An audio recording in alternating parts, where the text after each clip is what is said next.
Good morning children, welcome to Praveen tutorial. आज जो है सो एक नया अध्याय शुरू करने में जा रहा हूँ। वो अध्याय क्या है? तो जैक बोर्ड का मैथमेटिक्स यानी गणित, वही आज लेके मैं आया हूँ। और चूँकि एग्जामिनेशन नज़दीक है, इसलिए अब थॉरो स्टडी करना थोड़ा सा परेशानी भरा है। तो इसलिए अब जो इम्पोर्टेंट क्वेश्चंस हैं, जो बोर्ड में आने लायक हैं, जो बोर्ड में जनरली आते हैं, उसी सब क्वेश्चन को लेकर के अब मैं बढ़ रहा हूँ। और देखिए, ये क्वेश्चन बहुत इम्पोर्टेंट है और थोड़ा सा टेक्निकल है। मतलब ये कि थोड़ा सा ट्रिकी है, माने इसमें थोड़ा सा ट्विस्ट है, माने थोड़ा सा टेढ़ा मेढ़ा भी आप कह सकते हैं, ऐसा है। तो लेकिन बहुत इजी है, आसान है। थोड़ा ध्यान से देखिए क्वेश्चन है क्या और करना कैसे। अब क्वेश्चन है, यदि किसी घन के विकर्ण की लंबाई 8√3 सेंटीमीटर है तो इसके संपूर्ण पृष्ठ का क्षेत्रफल क्या होगा? अब ध्यान दीजिए। अब घन कहने का मतलब है, जो घन, जब घन की चर्चा होती है तो आपके दिमाग में घन का स्वरूप, घन का रूप जो है सो आ ही जाता होगा, जिसमें 12 किनारे होते हैं और 8 जो है सो उसके माने शीर्ष बिंदु होते हैं और उसका विकर्ण होता है। तो अब सबसे मेन चीज़ है आपको जानना ये है कि जो घन के विकर्ण की लंबाई का माने फार्मूला क्या होता है, यानी सूत्र क्या है।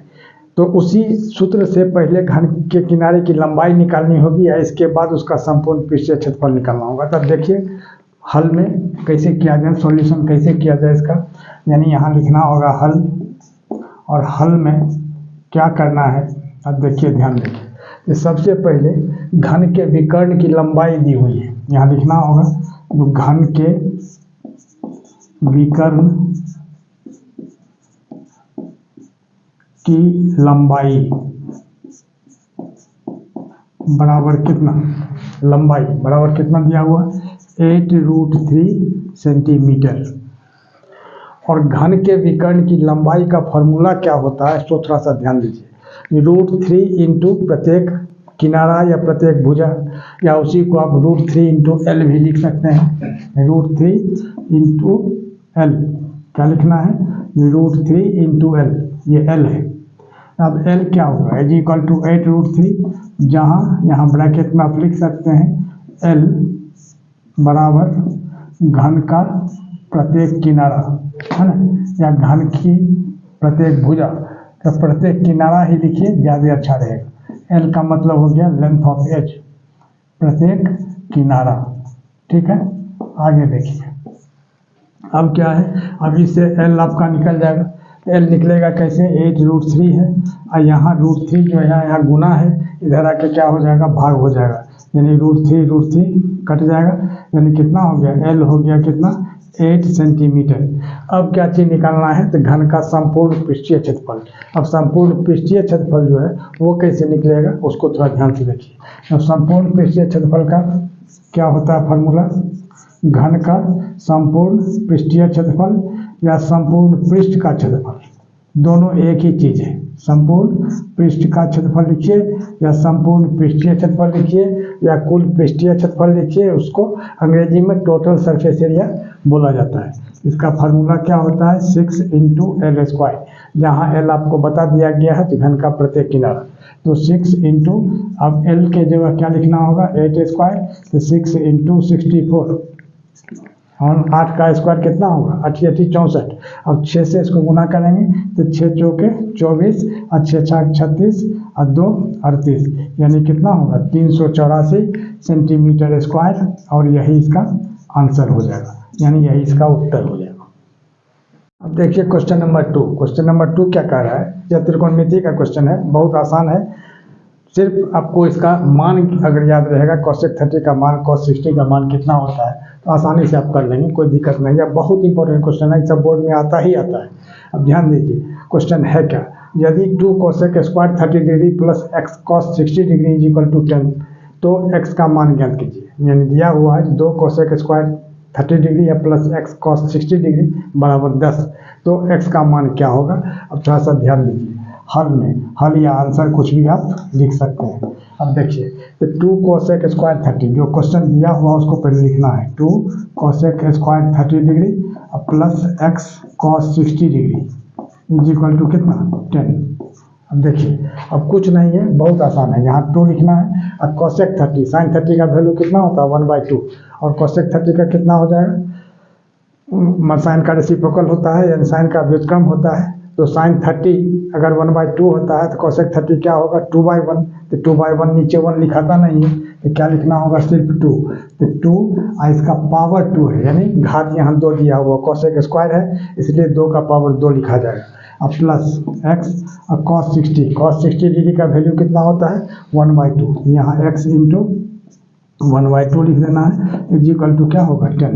अब ध्यान दीजिएगा थोड़ा सा, इम्प्लाइज का साइन यहाँ दीजिए, इक्वेशन टाइप का हो गया, इम्प्लाइज का दीजिए या और का दीजिए। हिंदी में और, हम इंग्लिश में और लिख सकते हैं, या हिंदी में या लिख सकते हैं, या ये इम्प्लाइज का सिंबल है, इसको इम्प्लाइज बोला जाता है, IMPLIES, ठीक है, इम्प्लाइज, इसको इम्प्लाइज बोला जाता है। या इसके बदले आप और भी लिख सकते हैं, या हिंदी में या भी लिख सकते हैं, कुछ भी लिखा जा सकता है, लेकिन यहाँ इक्वल का साइन यानी बराबर का चिन्ह नहीं देना है। अब देखिए, 2 2 जा 4, 2 जा 8, अब प्लस x को 1 से अगर हम गुना करते हैं, मल्टीप्लाई करते हैं, x हो गया /2 इज इक्वल टू कितना? 10। अब देखिए, थोड़ा ध्यान देखें, अब x/2 और ये 10 है, और 8 को अगर हम उधर ले जाते हैं तो -8 होता है, यानी 10 - 8 कितना हो जाएगा? 2, यानी x/2 इज इक्वल टू 10 - 8 2।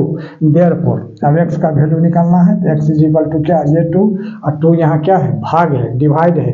तो समीकरण का रूल है, इक्वेशन का रूल है, वो उधर जाके मल्टीप्लाई हो जाएगा। तो 2 इंटू 2 यानी कितना हो जाएगा?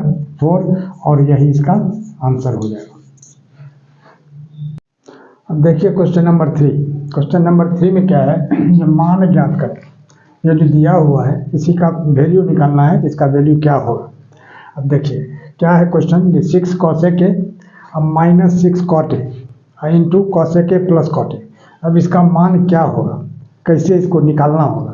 तब थोड़ा ध्यान से देखिए, बहुत ट्रिकी क्वेश्चन है, थोड़ा सा इसमें स्पेशल ब्रेन लगाना होगा, स्पेशल दिमाग लगाना होगा। अब देखिए, हल या आंसर इसमें क्या हो जाएगा। सबसे पहले तो क्वेश्चन लिख देना है, क्या लिखना है? 6 cosec का मतलब 6 इंटू cosec और -6 इंटू cot, ठीक है। या सीधे ये पॉइंट नहीं दे के भी आप लिख सकते हैं। अब यहाँ क्या है? cosec, ठीक है, अब प्लस cot। अब किस तरह से करना होगा? बहुत स्टूडेंट में क्या करेंगे, cosec का वैल्यू बैठा देंगे। cosec का मान क्या होता है? 1/sin, यानी cosec का फॉर्मूला। cot का क्या होता है? cos/sin। यहाँ फिर cosec का क्या होगा? 1/sin, cot का माने cos/sin। तो इस तरह से वो करने की कोई ज़रूरत नहीं है, आपको सिर्फ क्या करना है, जो 6 दोनों में है इसलिए 6 को निकाल देना होगा कॉमन, और यहाँ हो जाएगा cosec A minus cot A, ठीक है। और यह जो बचा हुआ है cosec A plus cot A, इसको बगल में लिख देना है, क्या? cosec A plus cot A। ध्यान दीजिए, बहुत इजी है, कुछ नहीं है, कोई जान नहीं है क्वेश्चन में, इज इक्वल टू 6। अब cosec A minus cot A into cosec A plus cot A। अब क्या जानना है? cosec A को अगर हम ये सपोज करते हैं cot A को भी, a minus B into A plus B क्या होता है? A square minus B square. थोड़ा ध्यान दीजिएगा, ये आइडेंटिटी है, अलजेब्रिकल आइडेंटिटी, मतलब बीजगणित का तादात्म्य। यानी क्या होगा यहाँ, जो cosec स्क्वायर A और माइनस cot स्क्वायर A क्यों होगा, तब इसको थोड़ा सा यहाँ इंडिकेट कर देना होगा, सिंस a माइनस बी, चूँकि a minus B into A plus B is equal to क्या होता है? A square minus B square. यह फार्मूला आप इंडिकेट अगर कर देते हैं, लिख देते हैं, तो यह होगा जो एग्जामिनर की नज़र में आप अच्छे माने जाएंगे, जो आप पर फार्मूला पर आपको कंट्रोल है। अब देखिए, तो 6 और cosec square A minus cot square A, ये क्या होता है? 1 होता है। यह भी फार्मूला है, इसको भी याद रखना आपको जरूरी है। यहाँ फिर लिख देना होगा, जो सिंस cosec स्क्वायर A है ना minus cot square A is equal to 1। यह भी आप बगल में आपको समझा देना है, लिख देना है। तब कारण 1 कहाँ से आया कैसे पता चलेगा, इसको आप लिख देंगे पता चल जाएगा। हम 6 को 1 से मल्टीप्लाई कर देंगे, कितना होगा 6, और यही इसका आंसर हो जाएगा।